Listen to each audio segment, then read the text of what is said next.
La maternidad, que es un tiempo bastante especial, que por ahí tiene mucha carga de ilusión, de una imagen idílica sobre lo que es la maternidad, y por ahí cuando nos toca transitarla, significa un gran desafío. Y tiene distintas etapas. El embarazo, que es más esa parte primaveral, porque salvo excepciones, situaciones especiales donde hay que prestar mucho cuidado, que la parte física está delicada, en general la mujer lo vive con toda su energía, con mucha alegría, con mucha expectativa, en esa espera del futuro hijo, está muy acompañada, sobre todo cuando es el primero. Es una parte muy linda. Después viene la parte del parto, que es otro desafío enorme que pasa la mujer y que acá también, como en todos los momentos, el hecho de pasar un parto sintiéndose con toda su fuerza, con toda su energía, depende mucho de que la mujer antes haya podido encontrarse con sus propias heridas, con su sombra, que haya podido ir a la profundidad de sí misma y haber hecho todo un trabajo para sanar lo que era necesario.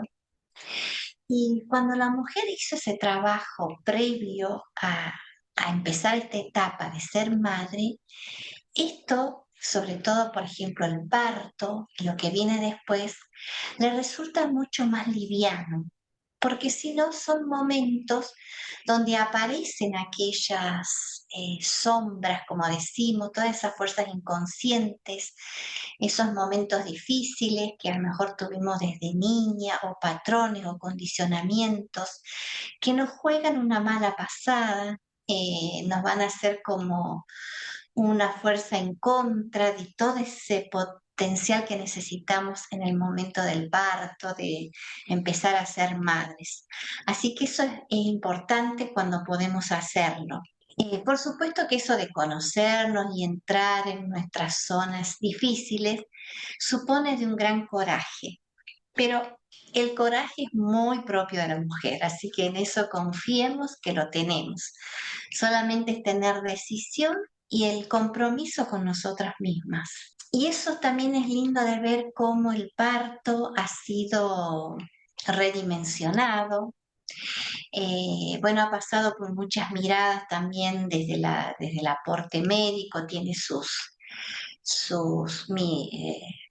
olas de que hay una modalidad, que hay otra, pero siempre lo importante es que la mujer pueda percibir qué es lo que ella necesita, qué es lo que a ella le gustaría, más allá de las corrientes que hay en el momento sobre el parto, sobre cómo hacer. Uno puede escuchar cosas maravillosas del parto en casa, del parto respetado, de hacer el parto y no cesárea, bueno, distintas cosas que hablamos. Pero para cada una es muy importante que la mujer no tome lo que se dice, lo que se está impuesto por una corriente, así sin pasarlo por el filtro de cuál es la estructura que tiene ella. Cada mujer tiene su particularidad. Es importante que conozca dónde están sus fuertes, dónde están sus debilidades, para poder distinguir qué es lo que ella necesita. Puede ser que un parto en casa la planifique, que sea un momento feliz, como puede ser que no, que la estrese, que la llene de angustia, de miedo. Y así también ir a participar del parto en una institución. Uno puede preferir la seguridad, cierta comodidad. Bueno, nada es mejor que otra cosa. Lo importante es que sepamos dónde yo estoy bien, dónde yo tengo fuerza. Y desde ahí decido. Eso es muy importante para todos los desafíos que tenemos como mujer. Aunque el parto, la maternidad es propio de la mujer, no tiene por qué ser con un molde, con una imposición, con una creencia que viene de afuera. Siempre es chequearlo con mi interior. Y eso nos va a dar la clave para ir encontrando siempre el modo mejor de pasar cada situación. Bueno, después del parto viene la parte intensa de la primera fase del bebé, que requiere una demanda de 24 horas cada día, que es muy intensa, que salvo esas madres que les toca a esos bebés que duermen bastante, la mayoría tiene un tiempo de adaptación hasta que empieza a lograr un ritmo de sueño, de alimentación, que permite tramos más largos de dormir. Pero cuando eso no ocurre todo el primer tiempo, digamos por porcentajes, lleva un agotamiento enorme de la mujer, ¿no? Porque la demanda es excesiva y solamente la mujer lo puede hacer con toda la naturaleza que tiene. Y ahí podemos descubrir cuánta fuerza tiene la mujer, aunque queda agotada, ese instinto de cuidar esa nueva vida le hace sacar fuerza de donde no tiene. Todas las que están pasando o han pasado ese momento lo reconocen muy bien. Y eso nos tiene que servir para acordarnos en otra etapa, cuando ya esto queda atrás y olvidado, para recordar toda la fuerza que tenemos cuando estamos involucradas en algo que ya puede no ser un hijo, sino que puede ser un proyecto que nos involucra, que nos importa, y saber que tenemos la fuerza para hacerlo. Y bueno, acá también, en esta etapa sobre todo, es importante que la mujer sepa que necesita de ayudas, que acá es bueno la contención de otras mujeres que le pueden dar esos espacios de hacer la parte de maternar a ese bebé por momentos, ¿no es cierto? Por pausas, para brindarle a la mujer un momentito de recuperar energía, de darse un baño tranquilo, de tener un espacio para ella misma, que es lo que se vio totalmente arrebatado en este tiempo, porque es así, es un tiempo, pasa, pero es un momento muy intenso. Entonces acá, si viene, si tiene la posibilidad de esa ayuda, es muy importante que la tome. Por ahí, cuando somos sobre todo primerizas, tenemos temores de que otro sepa entender al bebé o distintos prejuicios. Bueno, eso es importante limpiarlos y tomar la ayuda. Y también es muy importante acá, si está la presencia del varón, facilitarle el apoyo.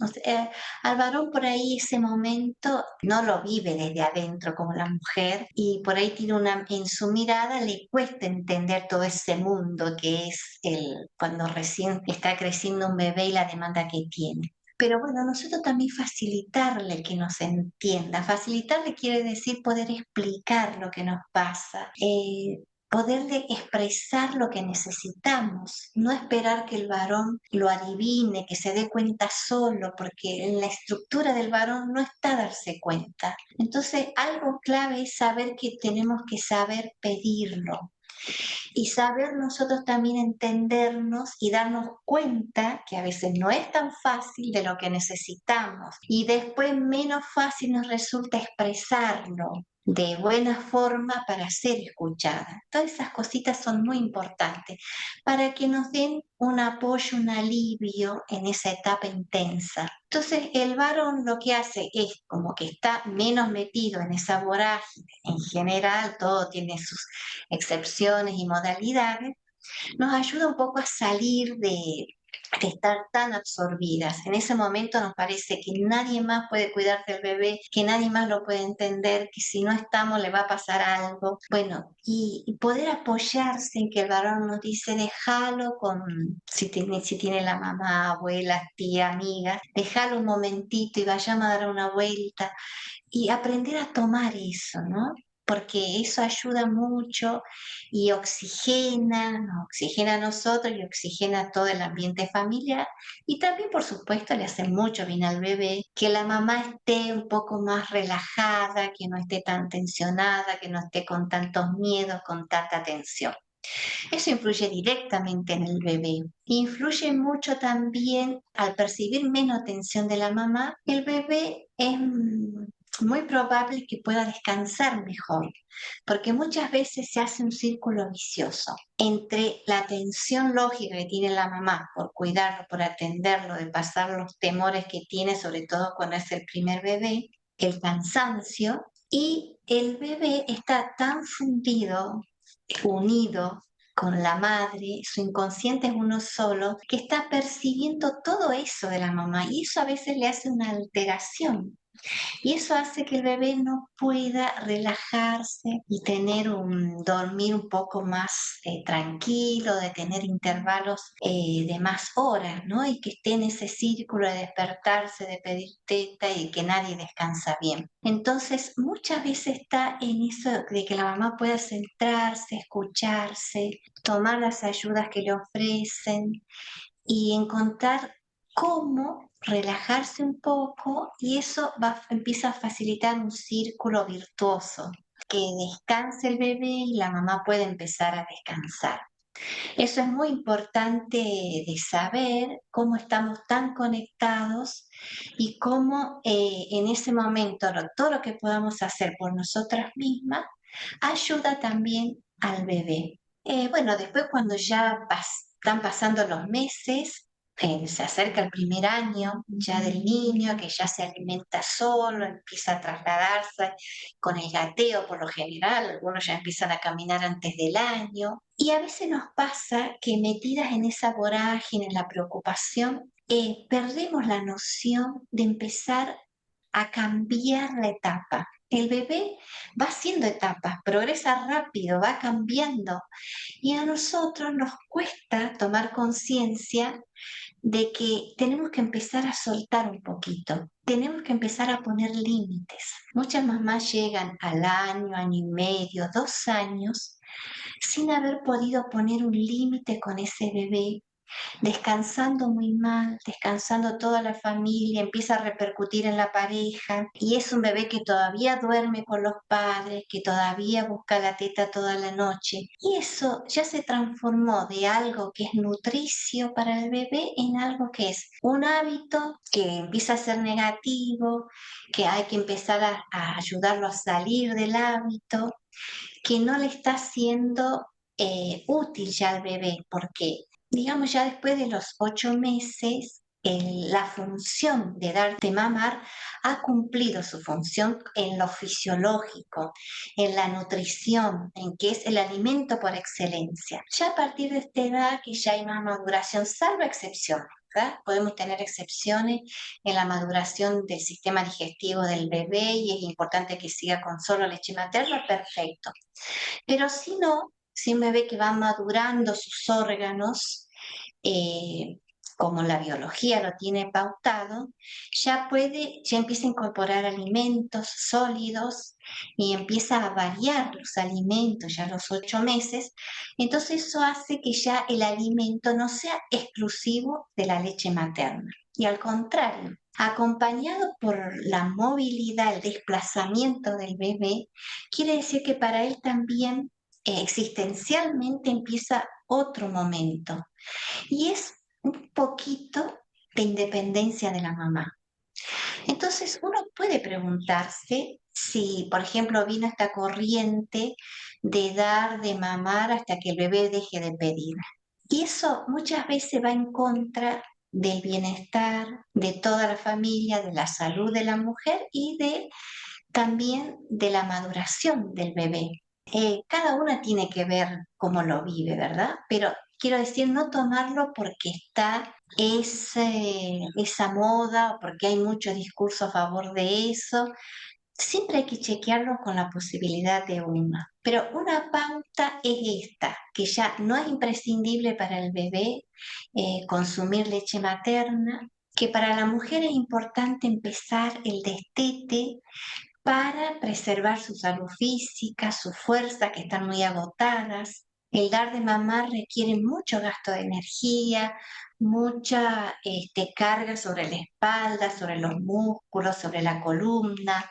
Se empiezan a agregar bastante síntomas por lo que significa el peso que ha pasado desde el parto, de una dedicación incansable, más el dar de mamar, que sobrecarga mucho a la mujer. Entonces, según cómo está en su estado físico y psíquico, la mujer puede plantearse si ya empezar el destete con toda libertad, porque ya es buscar que el bebé también pase otra etapa, que ya se puede alimentar bien, y eso también empieza a facilitar la independencia en el descanso.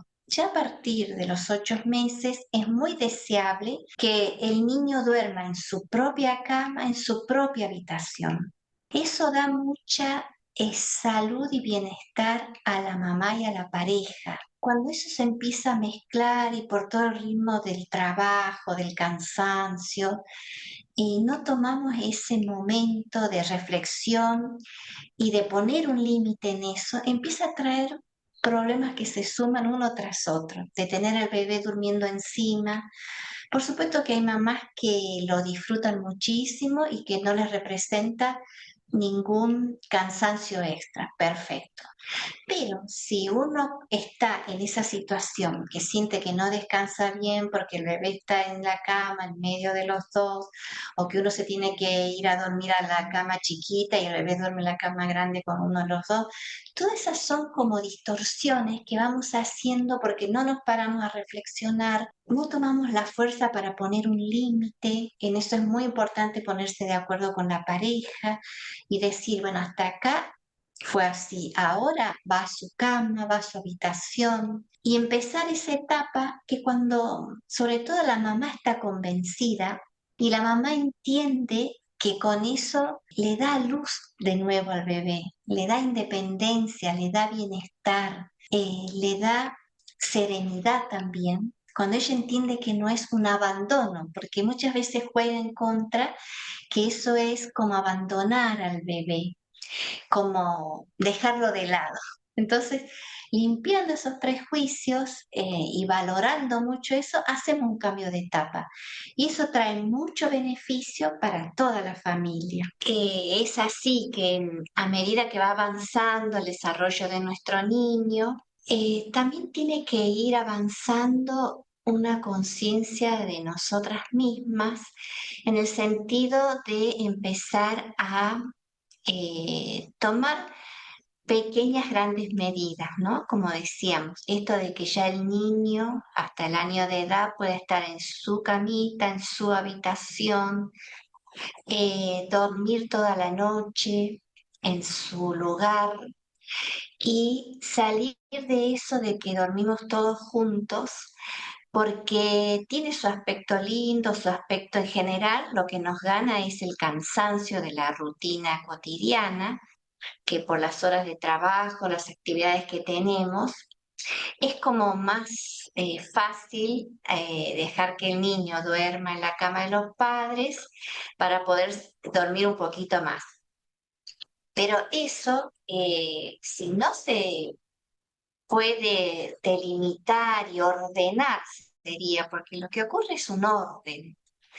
Eh, Pasa el tiempo y es más difícil con el niño sacarle el hábito y empiezan a sumarse complicaciones para nosotros, tanto para la pareja como sobre todo la mujer, el no tener ese descanso de buena calidad que le ayude a recuperar su energía y se empieza a complicar con un mal humor constante, esa sensación de desborde, y nos empieza a influir mucho en el ánimo, en el cómo estamos. Así que esta es una pauta siempre importante para tener en todas las etapas que siguen. Ir buscando ese equilibrio entre la demanda que tenemos, lo que yo necesito, dónde puedo tener una mirada de orden, cómo buscar una ayuda para resolver esto. Es decir, siempre necesitamos ese momentito de reflexión, de pausa breve, pero de detenernos para hacer algún cambio, siempre es posible. La cuestión es que nosotros lo tengamos presentes y nos demos ese momento para generar algo que sea para nuestro bienestar. Porque en esto de la maternidad sale muy fuerte el instinto de cuidar al otro, de estar pendiente del otro y estar al servicio de las necesidades de los demás. Esto pasa con un hijo, pero también pasa con otras relaciones y otros vínculos. Muchas veces estamos en esta función materna en el lugar de trabajo. No es que tengamos hijos, sino que en el trabajo llevamos la misma actitud de estar muy al servicio y hasta con cierto sometimiento de lo que los demás esperan de nosotros. Y vamos perdiendo ese límite necesario entre lo que yo necesito, entre saber dónde está mi fortaleza, porque cuando uno lo hace desde ese lugar, el dar es mucho más rico y no solo para nosotras, que nos lo damos con cierta libertad y entusiasmo, sino que ese dar permite que el otro crezca. Porque aquí está el gran riesgo tanto para los hijos como para cualquier vínculo. A veces un vínculo con la pareja o como decíamos en los lugares de trabajo, donde no, por ejemplo, en la pareja no está hecho el vínculo desde la paridad, sino de que yo soy la mamá del otro. Lo atiendo tanto, estoy tan pendiente del otro y buscando que el otro esté bien a costa de mi lugar, a costa de mi bienestar. Lo mismo con compañeros de trabajo. Eso a la larga siempre trae que el otro no crezca, que el otro esté también más dependiente en lugar de ser más autónomo, que es lo que tendría que pasar en las personas con las que nos relacionamos. Es decir, que el otro crezca y que yo también me sienta bien. Ese equilibrio es el que tendría que ser como un norte. A veces sale más fácil, otras veces nos cuesta más. Hay etapas donde eso es más fluido y etapas donde es más difícil el equilibrio, pero sería a lo que podemos aspirar en nuestros vínculos, en ese darnos, en maternar a otros. A mí me gusta esta expresión de que las madres no solo damos a luz en el momento del parto, hay muchas instancias posteriores donde volvemos a dar a luz. ¿Esto qué significa? Que siguen etapas claves en la vida de los hijos, donde hay un paso de un momento a otro, como es el parto, ¿verdad? En el parto está muy marcado, que es de la etapa intrauterina a salir al medio externo. Pero luego son etapas donde simbólicamente ocurren lo mismo. Por ejemplo, la etapa donde el niño empieza a escolarizarse, que sale de estar en el espacio del hogar a incursionar en un espacio donde se relaciona con muchos otros extraños. Y esto a veces le cuesta más a la madre que al niño. Entonces, estar muy atentas a estos momentos donde yo tengo que hacer el desapego, donde puedo estar más conectada con la confianza y con la convicción de que esta nueva etapa es crecimiento para nuestros hijos, es desarrollo, es expansión. Entonces, todos esos miedos que uno puede tener, inseguridades, mirarlos, observarlos y que sea más fuerte la confianza en el propósito de la etapa que mis propias inseguridades. Otra vez es necesario que yo conozca mis propias experiencias, mis propias dificultades y que hayan sido ya sanadas, resueltas, para que estos pasos que yo tengo que dar con mi hijo o con las personas que tengo a cargo sean más desde la libertad y el crecimiento que desde un apego, desde el miedo, desde limitarlos en lo que viene. Todo crecimiento siempre tiene sus partes dolorosas, sus partes de desafío, pero no quiere decir que sean malas. Son al contrario, son como los dolores de parto que dan a luz a algo hermoso, algo mejor, a algo de crecimiento. Entonces, siempre va a haber ese balance. Después siguen otros momentos en la adolescencia mucho más fuertes. A medida que crece ese hijo, esa persona, los desafíos son mayores, porque cuando son más chiquitos son ámbitos donde nosotros estamos más en control.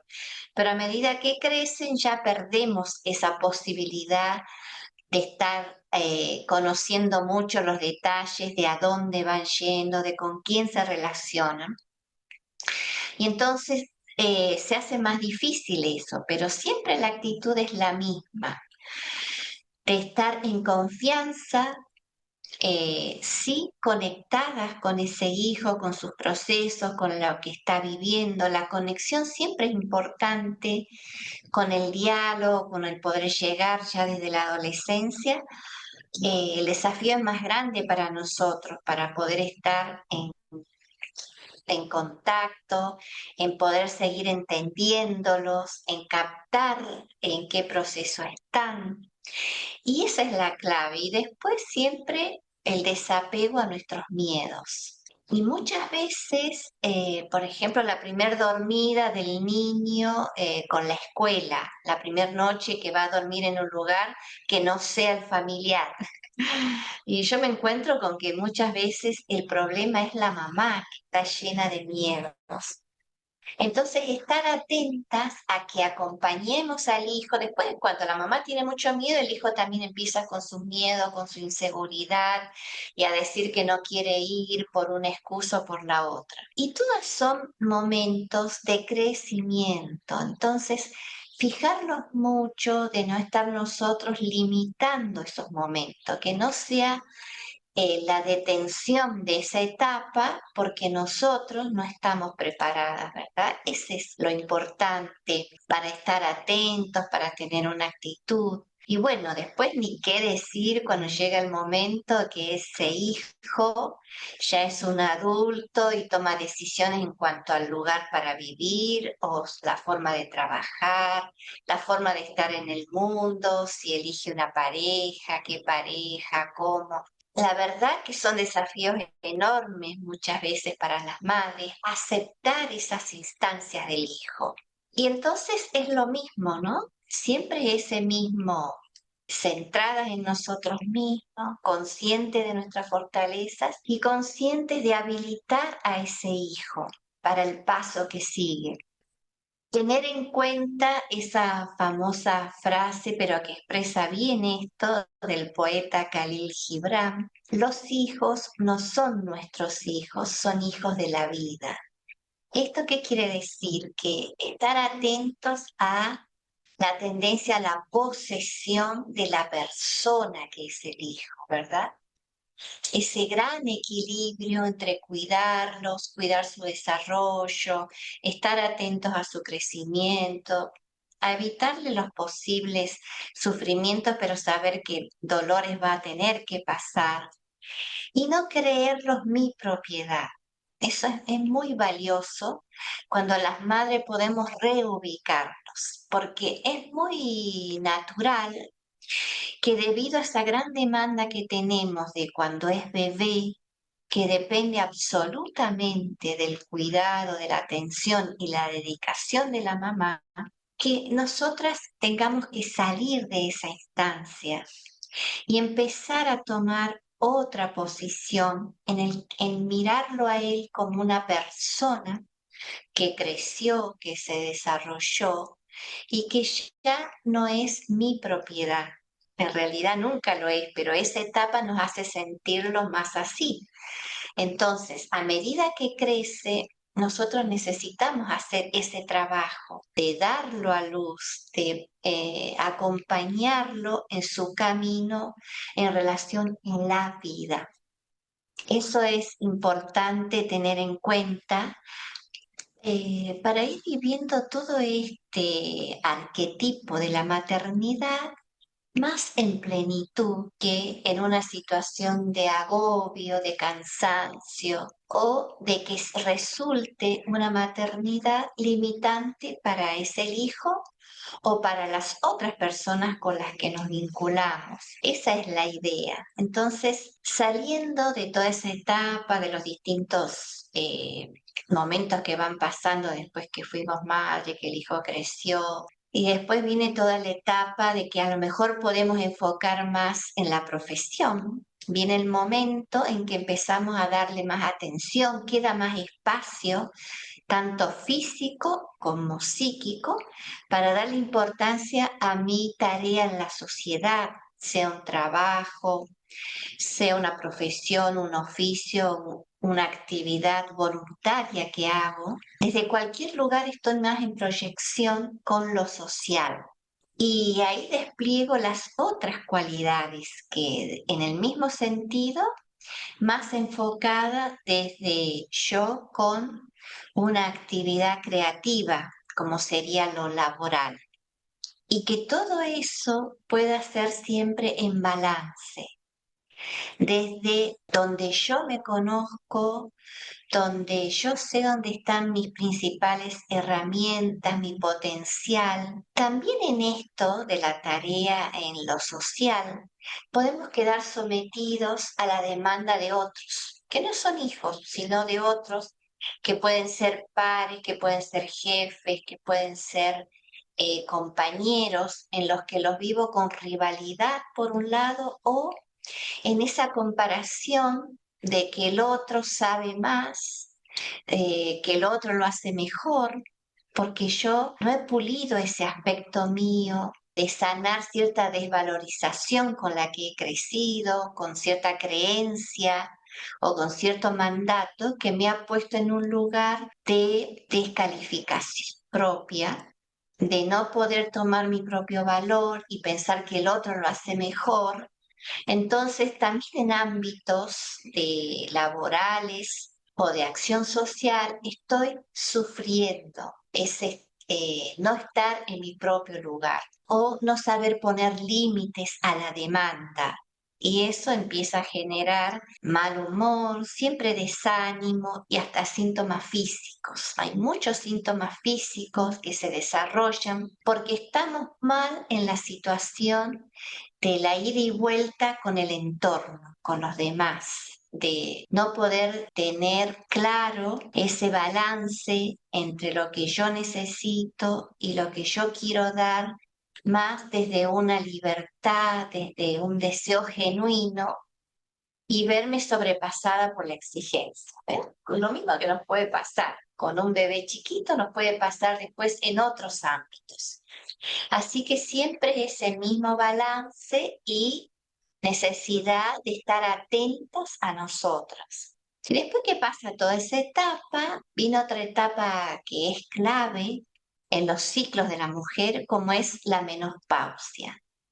Y acá también hay mucho mito, mucha creencia establecida sobre la menopausia, donde es importante que la mujer también tome un lugar frente a esto. Porque como todas las cosas, las podemos vivir como estar sometidos a creencias que sé sobre eso. Y hay muchas mujeres que de por sí empiezan esta etapa como con una tendencia sombría, que la ven como un aspecto de decadencia, por ejemplo, que coincide, en muchas, en otras no, con que también la etapa laboral llega a su fin, suele coincidir más o menos cronológicamente con la etapa de la jubilación. Bueno, siempre depende de cómo yo la vivo, es fundamental, que la puedo vivir como una descalificación, como que, bueno, ahora quedo como fuera del sistema, de ser atractiva, de ser valiosa, de que ya no sirvo, o encontrarle todo el desafío, tomar las riendas para esta etapa y sacarle el jugo, porque es una etapa que puede ser muy rica para la mujer. ¿Por qué? Porque ya, yo diría acá puede vivir, hablando de arquetipos, la etapa de la reina.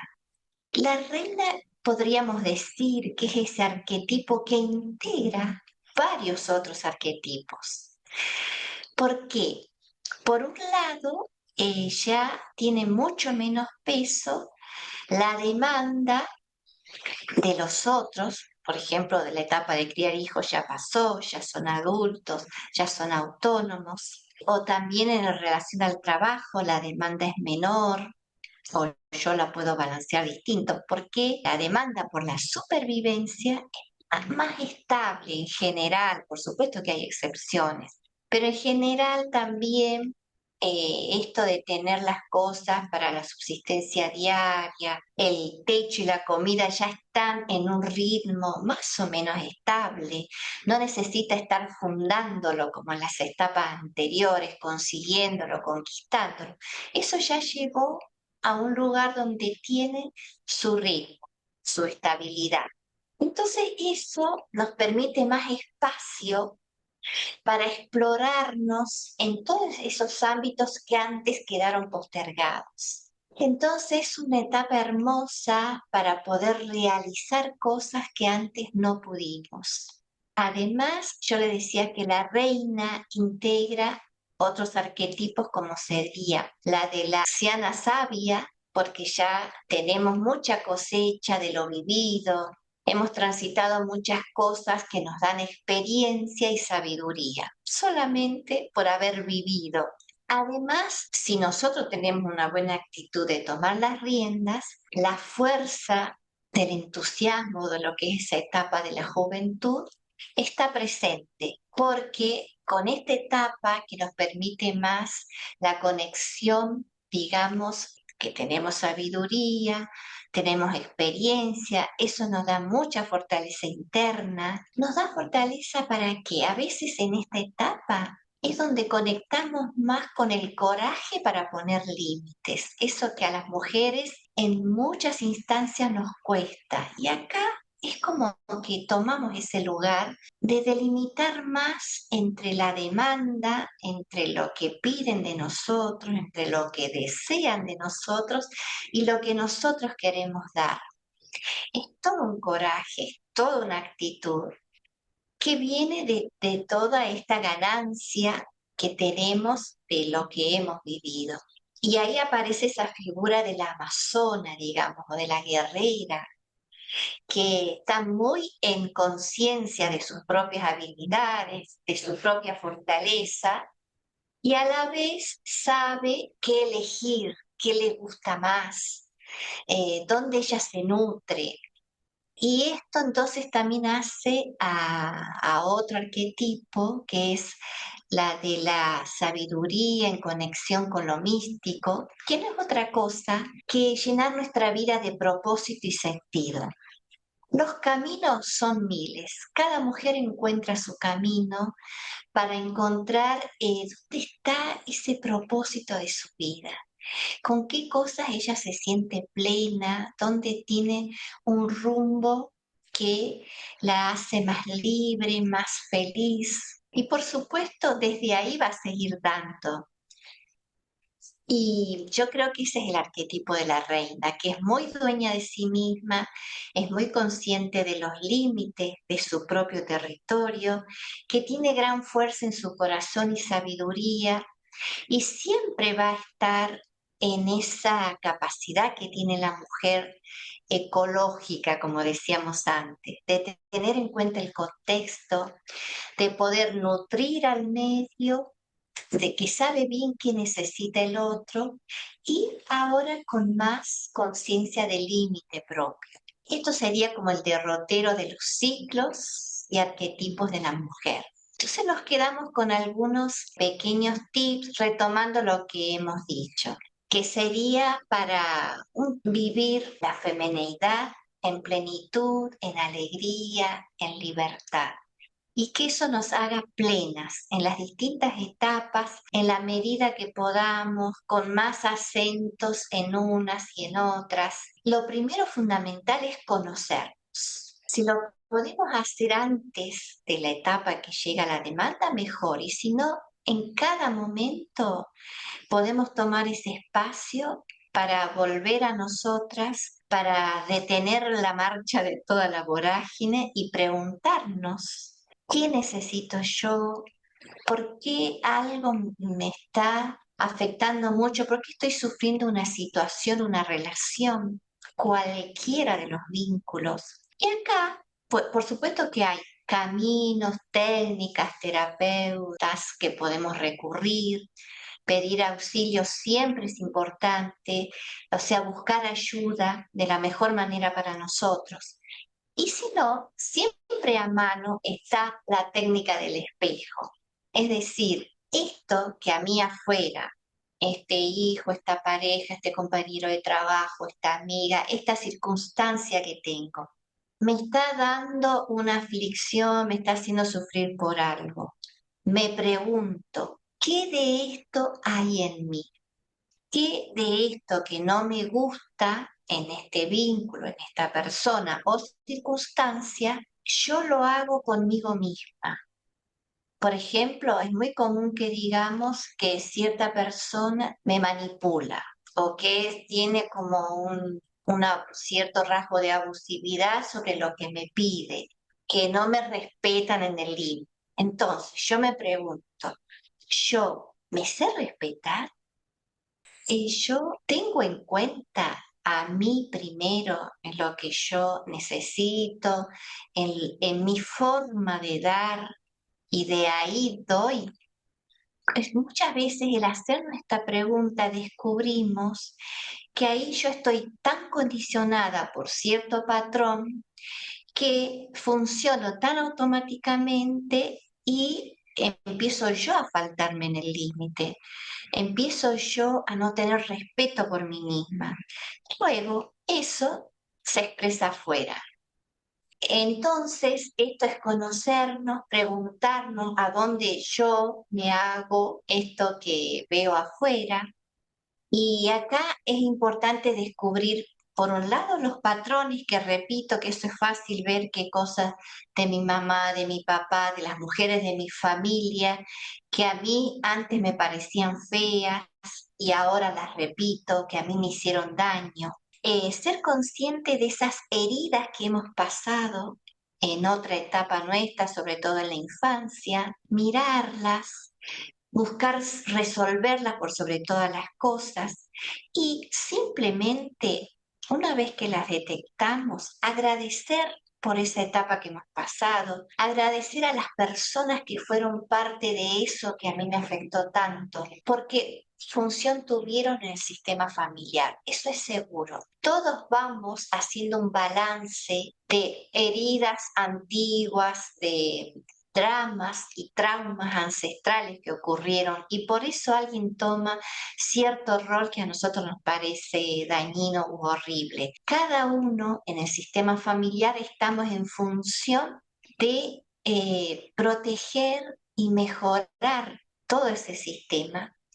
Y algo muy importante es entender que todos somos hijos de alguna mamá que tuvo sus traumas, sus tragedias, sus dificultades, sus grandes recursos, y que de última instancia toda mamá es hija de la gran madre que es la vida y que es la gran sostenedora y que esa fuerza de la vida mayor siempre va hacia un crecimiento, hacia una evolución. Entonces, por más feas que nos parezcan algunas circunstancias que hemos pasado de niñas o que pasó mi mamá con su mamá y que eso por eso ella no me pudo maternar a mí, etcétera, todo eso tiene la función de que crezcamos, que nos desarrollemos, que evolucionemos. Entonces, yo puedo ser la persona que toma conciencia de eso, que agradece y que lo suelta. Porque una vez que lo soltamos y no nos quedamos atrapados en la historia, en la herida, empieza la liberación, empieza algo nuevo, viene un aire fresco y también me voy a relacionar de una manera más rica, habilitando al otro también a crecer. Es una ruedita. Y muchas veces, y sobre todo en esta época de la humanidad, es a nosotros lo que nos toca hacer ese paso de tomar conciencia, liberar traumas y vivir mejor. Acá aprovecho para invitarlos a un camino hermoso que yo conozco, que nos puede ayudar muchísimo en esto, en sanar heridas, en descubrir patrones que nos tienen atrapados, es decir, estar repitiendo modos de estar en la vida que nos resultan dañinos, limitantes, descubrir creencias y de última sanar ese vínculo con mi mamá cuando eso es lo que me está afectando hoy en mi maternidad, en mi darme a los otros, en mi rol en la sociedad o en mi rol con la pareja, a un taller de armonización. experimentarlo. Entonces eso es para toda persona que no conozca nada de este sistema, pero que tenga estas inquietudes y ahí puede participar para sanar este vínculo materno, con toda su implicancia. Entonces dijimos conocernos, pedir ayuda, explorarnos en cada etapa esta de la que vamos viviendo de la maternidad. Muchas veces compartir grupos de reflexión de mujeres donde nos damos cuenta que no estamos solas con la problemática que tenemos de cualquiera de estas etapas, sino que a todas nos pasa lo mismo, en mayor o menor medida. Y en ese conversar encontramos también fuerzas y recursos. Una cosa importante que tiene el rol materno, que no quisiera dejar de mencionarlo cuando se me pasó en su momento, que es habilitar al hijo para el encuentro con el padre, con el rol masculino. Eso es muy importante para la integración que tiene un ser humano, de esto que decíamos, los dos arquetipos, con las dos riquezas y las dos fuerzas que tiene lo masculino y lo femenino. No importa quién haga ese rol, pero que nosotros los habilitemos a que esté integrado en el hijo. Si está el papá, llevarlo hacia el padre. Que no seamos nosotras, las mujeres, por cualquier circunstancia, la que los dejamos limitados en ese acceso, porque eso influye mucho después en ese adulto, en que pueda estar de pie, entero, íntegro, con fuerza masculina y fuerza femenina. Eso es muy importante. Y si a nosotros nos ha faltado buscar esa integración, porque es muy importante para todo nuestro dar y para sentirnos nosotras más plenas. Estos serían, me parece, los aportes más importantes. Siempre también permitirnos ese espacio para elegir el lugar y la forma en la que estamos, en la que damos. Siempre hay un momento para hacer una elección de cómo estamos en ese lugar que la vida nos pone. Las circunstancias, las personas tal vez no las elegimos, ya vienen dadas por la vida para que nosotros despleguemos algo. Pero sí, siempre podemos elegir cómo vamos a estar frente a esas circunstancias, frente a esas personas, cómo nos vamos a relacionar, buscando lo mejor de nosotros en libertad, en alegría, en entusiasmo. Es decir, vivir plenamente nuestro rol de mujer, nuestro arquetipo femenino con toda su fuerza, con todo su potencial.